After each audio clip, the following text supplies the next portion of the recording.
definitely got a lot going back 12 months ago that's going to haunt us. So, Adelaide, marvellous people. Oh, well, if they win, they go into the grand final. The only good thing about it, they win the grand final, it goes back to Adelaide, and we don't hear anything about it, thank God. Football's a religion in Melbourne, all right. Psychology, everything aside, the Tories just don't like Adelaide, do they? Be honest. Oh, well, I think that, I think it's like the tall poppy syndrome, isn't it? I think when you tend to be a success, people are looking to cut you down, and the Adelaide Football Club, I think, have done a terrific job since, I suppose, their introduction into the competition. They've won a premiership, and at the end of the day, we tend to love to hate winners.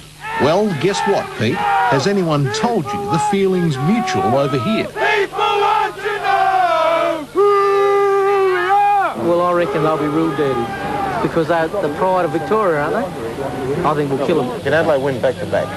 Yes. Is there a better team this year? A far better team this year. The Crows faithful flocked to the MCG at the weekend to witness the mauling of the Bulldogs.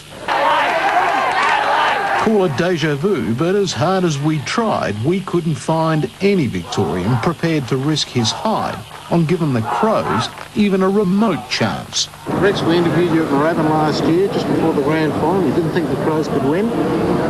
How do you rate their chances this time? Well, I've learned a very, very good lesson, and I tell you what, full marks to the Crows, but that was then and this is now. Robran unloads again. Is this the right club? Yes, it is. First goal. And here's what Magpie Tony Shaw thinks. I think about 4 weeks ago I said that they were the sleeping giants, and I thought if they knocked off Melbourne, Adelaide, they would have won the premiership. But Melbourne beat them, but then they got over the Swans. So, look, I still think they can win the game. There's no doubt about that. Ricciuto tries to sucker up the ground. He goes again, gives it to James. James bends it back into goal. Two to the Crows. Not the start the doggies wanted, boys. Inside, we found more evidence Crows just weren't welcome. Wren and Wind. Wren down behind, exposing the goal face. McLeod to Barty. This is James about 35 metres out. Pulls it back. It's bending around. Wind knocked it away. Ellen falling to the ground to Jarman. He won't miss. Well, as they say in the classics, the proof's in the pudding. And by half-time, even Lassie could see the Dogs were goners.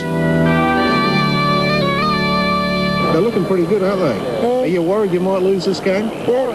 You really are worried, aren't you? They seem to be just playing better football than us. They are? Yeah, they are. They are playing better football than us, yeah. Come back here 3/4 time. We'll be in front. Trust me.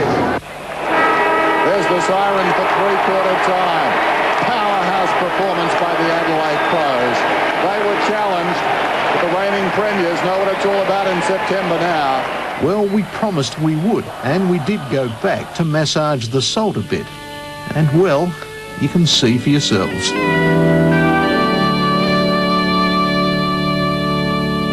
What a thrill it would be for him. We go into the grand final. It's all over. Have we seen the... While Rex, Pete, Tony and the boys were left munching on their humble pie and contemplating another footy nightmare this week against the Kangaroos, it was nothing but euphoria in the Crows camp. We like,